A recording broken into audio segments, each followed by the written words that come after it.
attorney Laura Anthony, founding partner of Legal and Compliance, a full-service corporate securities and business transactions law firm.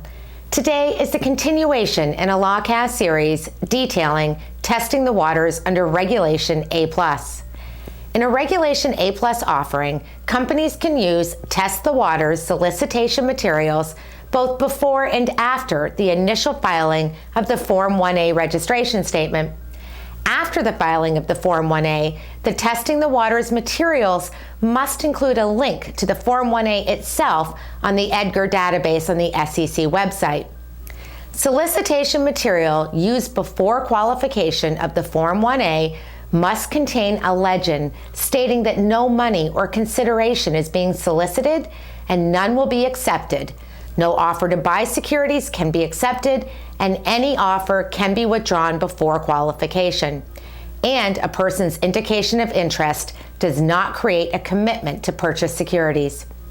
Generally, a Test the Waters legend appears on the bottom of a web page or on the first page of a PowerPoint or other investor deck.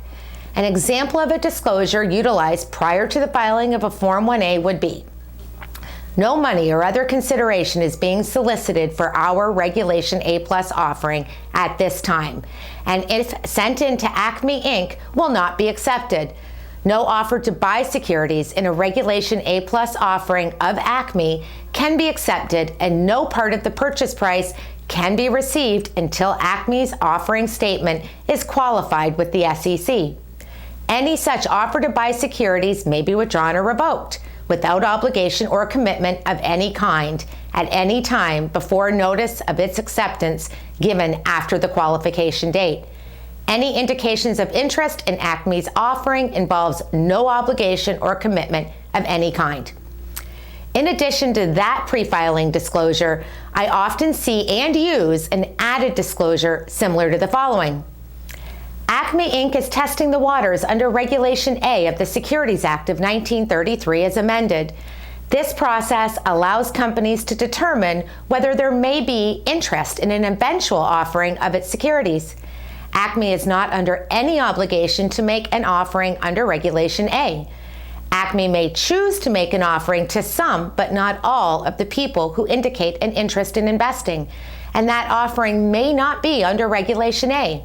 For example, Acme may determine to proceed with an offering under Rule 506C of Regulation D, in which case we will only offer our securities to accredited investors as defined by Rule 501A of Regulation D.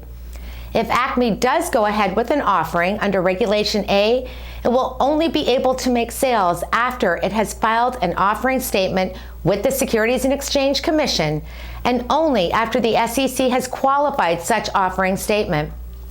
The information in the offering statement will be more complete than the Test the Waters materials and could differ in important ways. You must read the offering statement filed with the SEC. I'm securities attorney Laura Anthony, founding partner of Legal and Compliance and producer of LawCast. Should you have any questions about today's topic, please visit securitieslawblog.com and lawcast.com or contact me directly. Inquiries of a technical nature are always encouraged.